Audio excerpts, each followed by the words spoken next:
I am Seth Kwame, and I am in Bunkprugu, a hotspot on the Ghana map.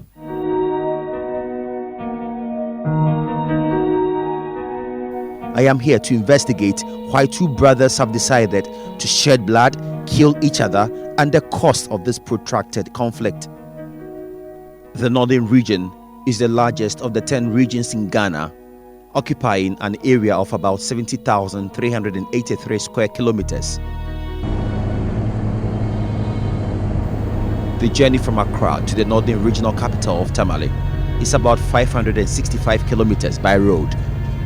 It has 26 out of the 216 metropolitan, municipal and district assemblies in Ghana. When it comes to rich culture, the northern region is arguably in the lead in Ghana.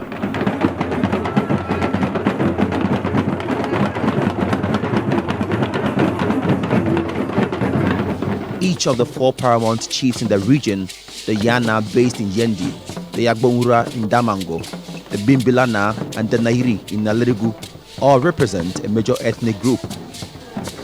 The region is regarded Ghana's breadbasket, and it produces some of the healthiest foodstuffs and animal products. The region has produced some of Ghana's illustrious daughters and sons, including the current president of the country, John Mahama. This certainly puts the northern region in the limelight. Unfortunately, the moment the name Northern Region is mentioned, what comes to mind immediately is ethnic and chieftaincy conflict. The West African Network for Peace Building has attributed this to a number of factors. YELYANG is the acting national coordinator of WANEP. You talk about poverty issues. You talk about discrimination.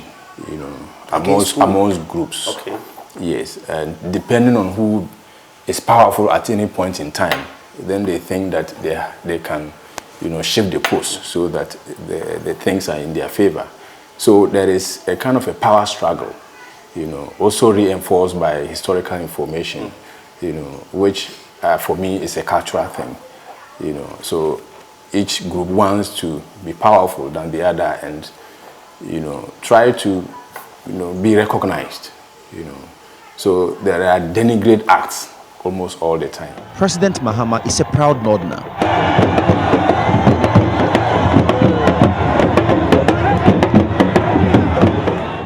But he's certainly not proud of the notoriety the region has gained over the years for all its many conflicts. The disturbances in Bunkprugu is one of the many President Mahama is not happy with. Enough is enough.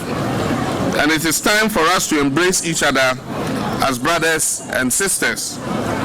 We cannot continue on this path because there are so many critical problems of development which require our attention. Bunkprugu has been in the news for years for all the wrong reasons. Renewed factional gun battle between two factions, the Jafok and the Jamond, on Wednesday in Bunkprugu district in the northern region has claimed 3 lives and destroyed properties. The Jamond family is challenging the legitimacy of the chief of Bunkprugu, who is with the Jafok family. On the internet, barely would one find any positive story on Bunkprugu.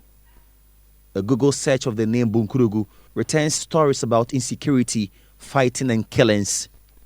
A chieftaincy struggle between 2 gates, the Jamon and the Jafok gate, who are from the same lineage, is the cause of this negative image of Bunkprugu. Bunkprugu is unstable because of this chieftaincy struggle. There is a huge deployment of soldiers and policemen to this town. Many people have already been killed in this intra-family conflict, while many valuables have been lost. Nobody can predict what will happen in the next minute. It is also uncertain where the next bullet will fly from. The paramount chief of Bunkprugu, Na Alhaji Abuba Nasimon, is sad his traditional area is always in the news for all the bad reasons. I feel sad when I heard bad news of Bunkprugu. I am not feeling happy at all. How can we do so that problems will be solved? Their opponents, the Jamon Gate, are equally not enthused about the negative image Bunkprugu has assumed. Elisha now speaks for the Jamon Gate. I'm very sad when I hear all these things, because it is something that cannot help the community. So when you are in town and there is bad news, you can see that business cannot run, students cannot go to school, those who are doing farming activities cannot, all the business cannot work because of the bad news always in Bunkprugu. So the parties are already aware of the negative consequences the troubles here is having on this town. The district chief executive for the area, Timothy Sampualari, is equally worried. Sometimes you even go to meetings, when they are making introductions and they mention Bunkprugu, everybody tend to look at you like, it's not because you're handsome, it's not because you're a giant among them. They want to picture, they want to know the kind of human being you are, coming from that particular area that they always have negative things about them. Knowing what to do to deal with the problems here is what government, opinion leaders, negotiators, and conflict resolution experts have been trying for years, but without any success. Outgoing Interior Minister WOYONGO is surprised the two gates are unable to settle their differences. I believe that in every conflict situation, it is important to dialogue. So they should cultivate that culture of dialogue. Instead of rushing to take the bow and arrow, taking the gun, we should always use the round table to solve our problems. We should judge. We should not, it's not every little thing that we have to rush to take the gun or to take the cutlass. Life, we can't make life. We shouldn't destroy life. Life is precious. The factions are children of two brothers. The younger one is contesting his older brother, the present chief of Bunkprugu. This has continued for almost 9 years. Both have taken entrenched positions and are reluctant to meet each other. The Bunkprugu chief, who doubles as the leader of the Jaffa Gate, Na Alhaji Abubana Simon, and his people are not ready and willing to relinquish the skin for the Jamon Gate to take over. All this is a jealousy of the skin. It's a jealousy of my regime. They want to spoil my regime. They want to spoil my regime, and those doing it, they know. But in this world, we will not see them. We don't know their name, but God knows their names. God will judge them. You want to spoil someone's regime. How do you think of your regime? If it is time of you, how do you like it? The Jamon Gate are also determined to rule Bunkprugu. They believe they are entitled to the skin and will go every length to the skin, the sitting chief. Elisha now speaks for the Jamon Gate. Anybody who is a first settlement of any place, he's the very person who is entitled to be a king of that place. My grandfather is the first person who is the first settler of this place. And if you are having a house, like you are a stranger, come to me, and I have given this house to you. This is my house. I have given a room to you. Finally, you want to be the landlord of the house. So this misunderstanding has turned Bunkprugu upside down. Now they see one another as enemy who must die. Blame game in the area is rife as each gate accuses the other of trying to eliminate all their people. I like peace, and I want to tell you that we and my people that know that recognize me as the chief of Bunkprugu, all of them, they know that yes, I never told them to go and attack somebody. I never told them to go and attack Jamon family. And Jamon family, they know if these people are going to come out and attack we Jamon family, single person will not remain. Single person will not remain in Bunkprugu here. They know. Women cannot go for water. Our children cannot go to any place. People came for peace talk. And they talked to us. We relaxed. Because of we relaxed, the boys came from Togo. And one Kennedy, the one that they killed him with the other one, he was having a building over there. They destroyed the building. But because they said we should start building the peace small, that was why when he came, he sent the brother to go so that they will see how far they can do so that they will start putting the building. And when they went there, what didn't happen to them? They killed 2 of them. And it's painful.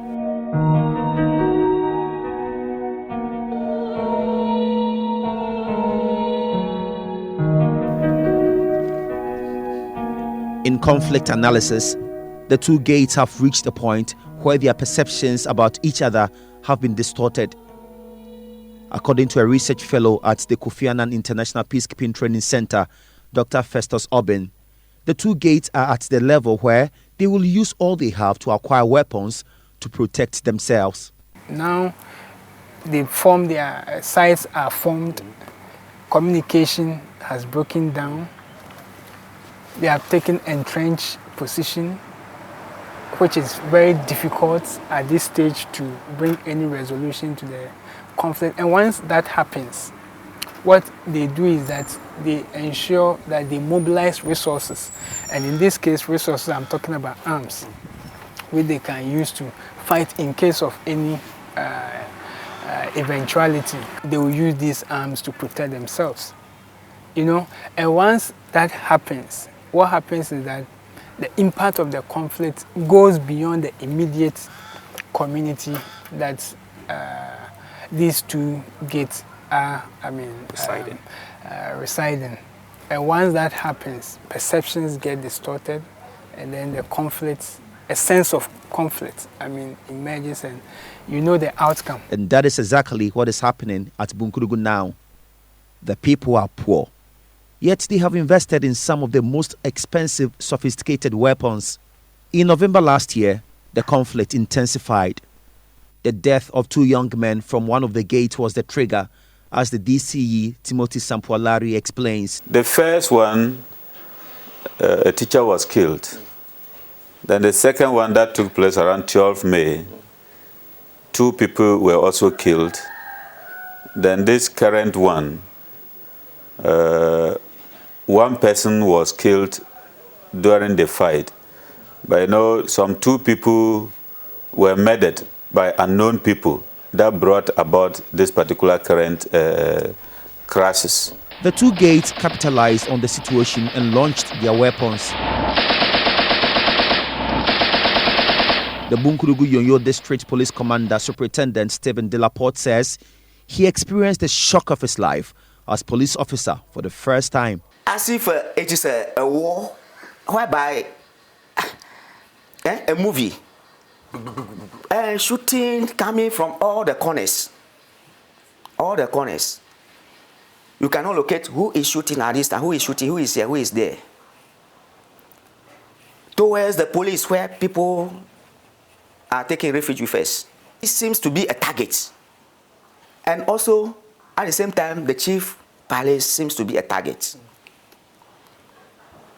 So we, the policemen, the men, you have to be very serious to protect the men who are with us, taking refuge with us over here. At the same time, our properties, especially our arms over there at the armory. So meaning that we have to also fire back. That night, I don't know where I will say, I will put myself, where I will even take cover of myself. Either I should dig a hole or enter it, or then I look at the people who are taking refuge. If we go there, then how are we going to? A huge dilemma for a law enforcement officer. So he held on to his weapon and kept firing to push the combatants back and to also protect their armory. The fighters were highly armed that they could have overpowered the police. Superintendent Delaporte managed to call his regional commander for reinforcement. Not even the presence of the police and military reinforcement helped in disarming the fighters. They are not fighting from their homes. They hide somewhere and fighting and then firing. We cannot trace that the fire is from this home or is from this compound. So after that, even men from Accra, that is a SWAT from Accra, and then how do we call it, FPU, all of them came around, and then they go into house search for weapon. They couldn't retrieve even a barrel of weapon. 3 more people were killed only last week in another sporadic shooting between the gates.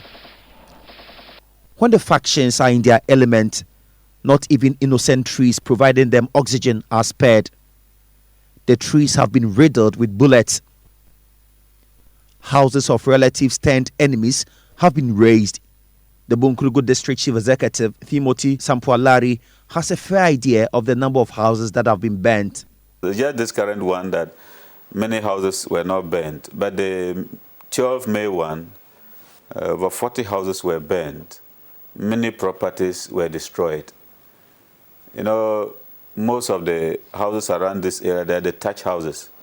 And as soon as they put fire on it, anything that was in that particular room will be burned. So a lot of properties were destroyed. Houses spared rather have bullets on them. Because of the conflict, many of these mud houses have been fortified, so bullets are unable to penetrate them to kill an occupant. Still, the extent of destruction in this border town is huge. The people lead me to a spot a 70-year-old man was shot and killed in November last year. He was physically challenged and was fleeing his home for safety when he heard serious gunshot behind his house.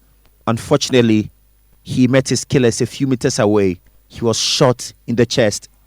A stone has been put here to cover his blood. Outgoing Interior Minister WOYONGO has made several trips to Bunkprugu to speak to the factions about burying their weapons. But those visits yielded no fruit. WOYONGO says the people of Bunkprugu are fast losing the respect others had for them. We need to continue sensitizing our people to resort to dialogue instead of taking to the barrel of the gun or to using the bow and arrow. That is the only way we can preserve lives. That is the only way people will respect us. Because if you are quick to use the gun, if you are quick to use the cutlass, nobody gives you that respect. And I think we deserve that respect. Respect may not be the only thing they are losing. Bunkprugu has been rendered stagnant. Development has come to a standstill here because of the disturbances. The District Chief Executive, Timothy Sampualari, is particularly sad about how development in Bunkprugu has seriously affected education. If they start fighting, children cannot go to school. All workers cannot go to work. I can tell you it's about 2 weeks now. Nothing actually is going on. The secondary school, the only secondary school in the district capital, was closed down. Not that the teachers asked them to move away, but for the fear of their life, before all the students ran away. Then it was the headmaster who had to send information all over, encouraging all of them to come back because it was not affecting anybody. The 2011 Education for All Global Monitoring Report reveals that 28 million children are out of school in conflict-affected countries, and it represents 42% of the world total. Children in conflict-affected countries are twice as likely as children in other low-income countries to die before their 5th birthday. School children, or if you like, students in Bunkprugu, are not an exception. Students of Bunkprugu Secondary Technical School have been severely affected. I traveled there to spend time with them. The school is the first structure you see when you enter the Bunkprugu township. Unfortunately, it is not walled, so any stray bullet finds its way here when fighting resumes. 19-year-old Peace NAMMAN LAAR is the assistant girls prefect in the school. She is in her final year and has high hopes of making it to the university to study journalism. But she fears the insecurity in Bunkprugu may thwart her dreams. People from SAT, masters from SAT, they come here to teach us. But that day, they all packed their things, they were here. So no space in the staff common room to contain all of them. So they took their bus and they left. There was no teachers to teach us. And as final year students, we have no peace to stay in the classroom because we'll be afraid to leave the dormitory and walk to the classroom. So we left home, and till now, the masters have not come back. We are just reading on our own, something we don't understand. We come to see the other masters if they can still help us in those areas. But they've not come out, and they are not ready to come out. Some of them, when you even contact them, they said they don't want to come back because Bunkprugu district is a war district. They don't want to come back. BITIAN, the school prefect in this school, just returned from the home of one of his colleagues who got hit by a stray bullet. Even if you will not help us to move forward, just allow us to stay, not to move us back. The environment is really retroversing us. It is moving us back. Our masters told us we are a little bit safe, so we can stay here. Though they say we are safe, but look at the school is not fenced. The school is not fenced. You are here assuming someone shoot in town and run here. The person, the opponent will chase him here. As I speak to you, I am from a colleague house. We went and greet him. He had a gunshot. And about 6 of our classmates, my classmates are grade 3. They are victims. All their books, their uniforms are burnt. Some of the people who have been victims of this conflict are not from any of the gates. They are mere strangers like this biology teacher, Camilos Ibuna Butere, who is seriously looking for transfer to another school. Mr. Butere has been in Bunkprugu for 5 years, and he says he's had enough of the troubles. He would not want to die here. It is not like the guns me I've heard before. It's like a drum, something. I said, what is happening? Maybe some accident or so. It was like some machines they set up and the machines were firing. You can't actually certain where a bullet is going. I'm not in safe zone. KINGSLEY GYAMFI, a geography teacher in the Bunkprugu Secondary Technical School, tells me no teacher has the peace of mind to impart knowledge here. I don't have a peace of mind to organize myself and come to the classroom. I may not even be there to teach them. And these children are going to write the same exam as somebody in Accra, somebody in Tamale, where they have peace of mind to learn. So it's affecting them. Some have run away. As I'm talking, they have not come back. This teacher is about the 4th teacher to tell me how the staff common room has been turned into a bedroom for now. So I decided to go there and see for myself. You heard the teachers tell us about what you're going through. I'm here at the staff common room, and they've turned this place, or they've made this place their bedroom. You can see one of them lie there. He's a geography teacher. He has left his home and he's using this place as his bedroom. Another teacher is the biology teacher. He moves with his jacket because he doesn't know the next time an incident will happen. And here are some of their colleagues. They've made this room their bedroom because they feel a bit secured being in the staff common room. Some 9 teachers who left Bunkprugu because of the insecurity here are yet to return. It is unclear if they will even come. Senior housemaster of the school, Larubik Bariyam, has a few suggestions on how the lives of teachers and students here can be protected. If we have a fence wall, it can protect the teachers, protect the students.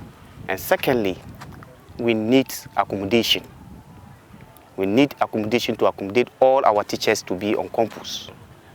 And even dormitories to accommodate all students. If not that, we are not safe.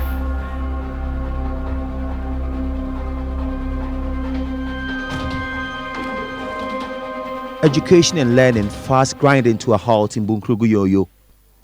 All forms of development are also being affected, as the Bunkprugu chief confirms. Hospital that can treat human being, we don't have. So you have to go to Nalergu. We have to go to Nalergu or Garu or Boku or Tamale or Bolga. District capital, we don't have district hospital. Sometimes you send patients to the hospital here, you will not meet any nurse there to look at the patient.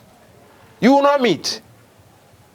Those who are working, the director of the health and his people, if they say I'm telling them they should come. I have traveled across the length and breadth of this country, and I can say without any shred of doubt that the road leading to Bunkprugu Yoyo is one of the worst I have ever used.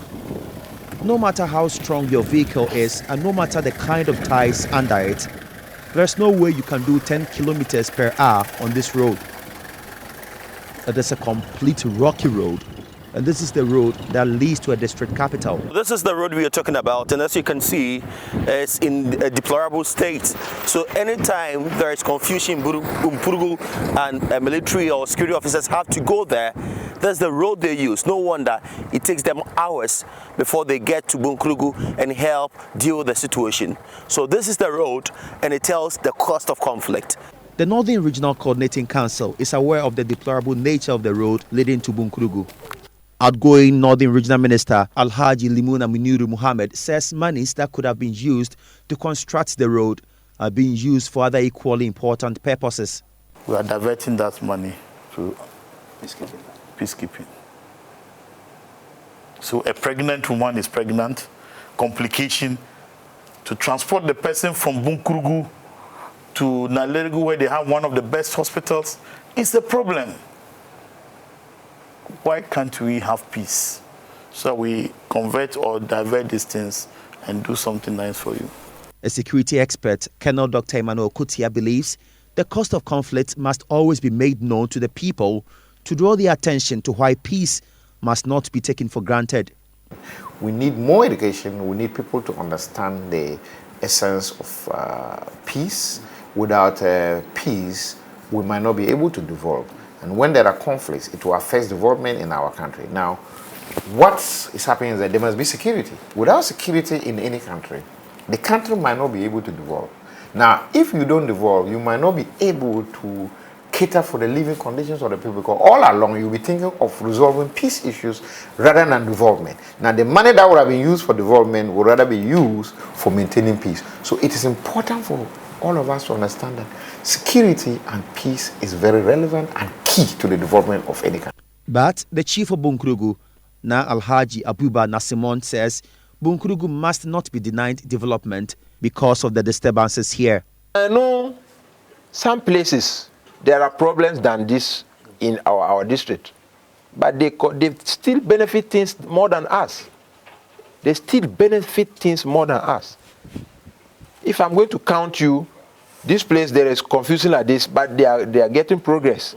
They will go and make their road for them. They have good hospital, but our problem cry is even less. It's only they should put their mind on us to solve this our problem for us. We have a number of majority of Ghanaians here, plenty, more than 40,000 or how much in this district. Those who registered there, I'm not talking about every human being. Yeah. You see, 45,000 voters registered in Bunkprugu constituency.